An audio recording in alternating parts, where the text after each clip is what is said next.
بسم اللہ الرحمن الرحیم۔ السلام علیکم ورحمۃ اللہ وبرکاتہ۔ ہم امید کرتے ہیں کہ آپ خیریت سے ہوں گے۔ ہمارا آج کا موضوع ہے چینی، شوگر مل مافیا کی کارستانیاں، نقصانات اور چینی کا ایسا متبادل جو نہ صرف انتہائی سستا ہے بلکہ ابھی تک اس کا کوئی نقصان بھی سامنے نہیں آیا۔ تو چلیں اپنے موضوع کا آغاز کرتے ہیں۔ پاکستان میں اس وقت گنے چنے لوگ ہی ایسے ہوں گے جو چینی نہیں کھاتے، لیکن دلچسپ بات یہ ہے کہ چینی کھانے والے اکثر لوگوں کا خیال ہے کہ طرح طرح کی بیماریوں کی ایک بڑی وجہ چینی کا بکثرت استعمال بھی ہے۔ یہاں تک کہ بعض لوگ چینی کو سفید زہر بھی کہتے ہیں، اور اس بات میں کافی حد تک حقیقت بھی موجود ہے، کیونکہ چینی کا استعمال دل کی بیماریوں، cancer, blood pressure, cholesterol, sugar اور دانتوں کے گھمبیر مسائل کا باعث بنتا ہے۔ اور ان حقائق کو شوگر مل مافیا سائنسدانوں کو ساتھ ملا کر گزشتہ کئی دہائیوں سے عوام سے چھپا رہی ہے۔ شوگر مل مافیا نے ان مذموم مقاصد کے حصول کے لیے کیا کیا ہتھ کنڈے استعمال کیے، آپ کو ابتدا سے بتاتے ہیں۔ امریکہ میں 20ویں صدی کے آغاز میں شوگر ملز لگنا شروع ہو گئی تھیں، اور لوگ ان ملز میں بننے والی چینی سوغات کے طور پر استعمال کرتے تھے، لیکن آہستہ آہستہ اس کا استعمال بڑھنے لگا۔ 1950 میں جب اشرافیہ میں دل کی بیماریوں خصوصاً ہارٹ اٹیک میں غیر معمولی اضافہ ہوا تو سائنسدانوں نے چینی اور دیگر غذائی عناصر پر تحقیق شروع کر دی۔ ابتدائی تحقیق میں یہ بات سامنے آئی کہ دل کی بیماریوں میں اضافے کی ایک بڑی وجہ چینی کا استعمال ہے۔ جب لوگوں میں تشویش کی لہر پیدا ہوئی تو چینی کا استعمال کم ہو گیا اور شوگر مل مالکان کا کاروبار سکڑنے لگا۔ ان حالات میں اپنے کاروبار کو بچانے کے لیے شوگر مافیا متحرک ہو گئی، اور اس نے تحقیق کے نتائج کو نظر انداز کرتے ہوئے ایک تشہیری مہم شروع کر دی، جس پر اس وقت کے حساب سے تقریباً 60 کروڑ روپیہ خرچ کیا گیا۔ اس مہم میں اس بات کی تشہیر کی گئی کہ چینی کھانے سے آدمی چاقو چوبند رہتا ہے اور روزمرہ کے مسائل اس کے قریب نہیں پھٹکتے، یعنی چینی کھائیں اور جان بنائیں۔ ادھر سائنسدانوں نے چینی کے مضر صحت ہونے کے حوالے سے اتنے شواہد اکٹھے کر لیے کہ قریب تھا کہ امریکہ میں چینی کو مضر صحت قرار دے کر اس پر پابندی لگا دی جاتی۔ لہٰذا انتہائی دوگرگوں حالات کے پیش نظر امریکی شوگر مل مافیا نے بذات خود سائنسی میدان میں کودنے کا فیصلہ کیا۔ انہوں نے چینی پر تحقیق کے لیے اپنا ایک ذاتی تحقیقاتی ادارہ قائم کر لیا اور کئی ایک سائنسدانوں کو اپنے ہاں ملازم رکھ لیا، تاکہ وہ چینی کے خلاف سامنے آنے والے شواہد کا تحقیقی سطح پر مقابلہ کر کے ان کے کاروبار کو بچا سکیں۔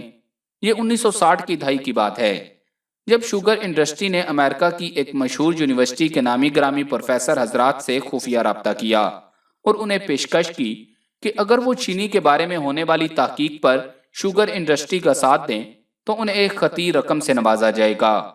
شوگر ملز ایسوسی ایشن نے مذکورہ بالا سائنسدانوں کو تقریباً 55 لاکھ روپے ادا کیے، جس کے عوض ان سائنسدانوں نے چینی کے خلاف سامنے آنے والے شواہد پر اعتراضات اٹھاتے ہوئے چینی کے حق میں سائنسی مضامین لکھنا تھے۔ اہم بات یہ ہے کہ اس کام کو انتہائی خفیہ رکھا گیا تاکہ کسی کو اس بات کا شبہ تک نہ ہو کہ نامی گرامی سائنسدان جو چینی کو ایک صحت مند میٹھا قرار دے رہے ہیں، ان کے پیچھے شوگر انڈسٹری کا ہاتھ اور پیسہ ہے۔ ان سائنسدانوں نے چینی کے خلاف شواہد کو مختلف ہیلوں بہانوں سے رد کرنے کی کوشش کر کے شوگر انڈسٹری کے ہاتھ میں یہ دلیل دے دی کہ چینی کے نقصانات پر چونکہ تمام سائنسدان متفق نہیں ہیں، لہٰذا اس کے استعمال کو مضر صحت اشیاء کی فہرست میں شامل نہیں کیا جا سکتا اور نہ ہی اس پر پابندی لگائی جا سکتی ہے۔ جب شوگر انڈسٹری کا پیسہ دے کر مضمون لکھوانا کامیاب رہا تو پھر انہوں نے اسی طرح کی مزید تحقیق کے لیے ایک الگ رقم مختص کرنے کا فیصلہ کیا اور اس رقم سے کئی ایک منصوبے آگے بڑھائے۔ ان میں سے ایک اہم منصوبہ جس پر 1968 میں کام شروع ہوا، اس منصوبے کے لیے شوگر انڈسٹری نے برمنگھم یونیورسٹی کے پاور نامی ایک قابل سائنسدان کا انتخاب کیا۔ اس منصوبے کے لیے شوگر مل ایسوسی ایشن نے تقریباً 2 کروڑ روپے کی رقم مہیا کی۔ اس منصوبے پر اتنی بڑی رقم خرچ کرنے کا خفیہ مقصد یہ تھا کہ چینی کے حق میں سائنسی شواہد مہیا کیے جائیں۔ پاور نے اس منصوبے کے تحت چوہوں پر تجربات شروع کر دیے۔ اس نے چوہوں کو نشاستہ، چینی اور دیگر کئی غذائیں کھلا کر کئی ایک تجربات کیے۔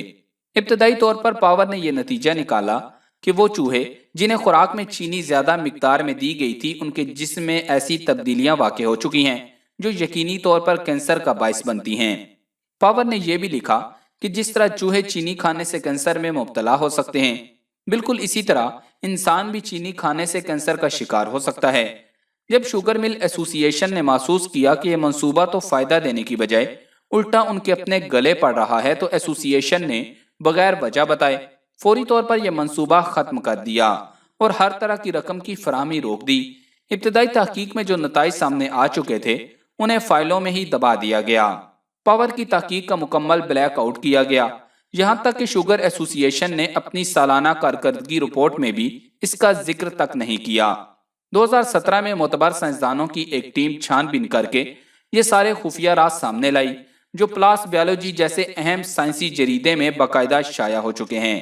اس تحقیق کے مصنفین نے مطالبہ کیا ہے کہ چینی کے نقصانات کی تصدیق کے لیے ایک جامع منصوبہ بنایا جائے جو بالکل غیر جانبدار رہ کر یہ تحقیق کرے کہ چینی کھانے سے انسانیت کن کن مسائل سے دوچار ہو رہی ہے۔ یہ تو شوگر مافیا کی کارستانی کی داستان تھی۔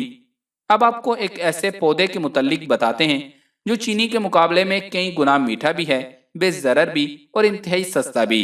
اس پودے کا نام سٹیویا ہے اور یہ اپنے میٹھے پتوں کی وجہ سے دنیا بھر میں مشہور ہے۔ یہ قدرتی طور پر پیراگوئے اور برازیل میں پایا جاتا ہے، لیکن اب اس کی کاشت دنیا بھر میں شروع ہو چکی ہے۔ اس کے پتے چینی سے 15 گنا زیادہ میٹھے ہوتے ہیں اور اس کے عرق میں چینی سے 200 سے 300 گنا زیادہ میٹھا ہوتا ہے۔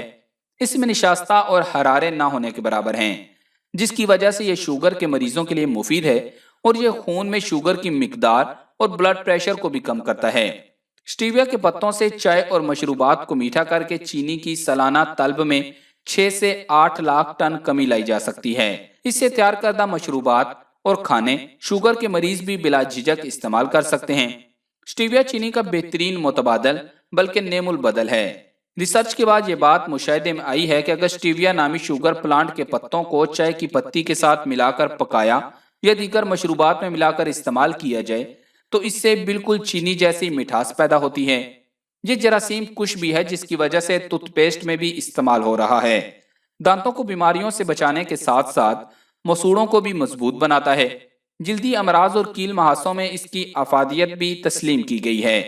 اس میں کیلشیم کی کافی مقدار پائی جاتی ہے جس کی وجہ سے عورتوں اور بچوں کی ہڈیوں کی نشو و نما کے لیے بھی مفید ہے۔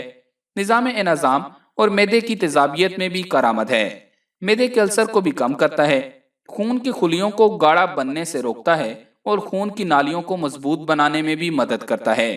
ماہرین صحت کے مطابق ابتدائی طور پر یہ بات بھی مشاہدے میں آئی ہے کہ اس پودے کو پاکستان کے تقریباً تمام علاقوں میں کاشت کر کے بہترین نتائج حاصل کیے جا سکتے ہیں۔ پھول آنے سے قبل اس کے پتوں کو توڑ کر سایہ میں سکھا لیا جاتا ہے اور پیس کر پاؤڈر کی شکل میں چائے یا کھانوں میں استعمال کیا جاتا ہے۔ اگرچہ یہ باقاعدہ ایک فصل ہے مگر اسے تھوڑی سی محنت سے گھروں میں گملوں میں بھی اگایا جا سکتا ہے۔ اس کے 1 کلو خشک پتے 300 کلو چینی کے برابر مٹھاس رکھتے ہیں، اس لیے یہ چینی ترک کرنے کا اچھا ذریعہ ہے۔ پاکستان میں تجرباتی کاشت کامیاب ہو چکی ہے۔ اس پر ریسرچ کرنے سے پتہ چلا ہے کہ اس کے بیج نہ خریدے جائیں بلکہ پودا لے کر اگایا جائے تو زیادہ آسانی ہوتی ہے۔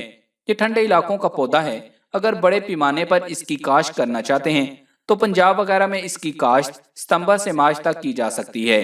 اس کا پودا آپ کو کسی بھی نرسری سے 5 یا 10 روپے کا مل سکتا ہے۔ نہ دستیاب ہو تو انہیں کہیں، وہ آپ کو منگوا دیں گے۔ ہم امید کرتے ہیں کہ آپ کو آج کی اس ویڈیو سے بہت سی مفید معلومات ملی ہوں گی، تو جلدی سے ویڈیو کو لائک کر کے اپنی پسندیدگی کا اظہار کریں، چینل کو سبسکرائب کریں اور صدقہ جاریہ کی نیت سے اس ویڈیو کو فیس بک اور واٹس ایپ پر زیادہ سے زیادہ شیئر کر دیں۔ جزاک اللہ۔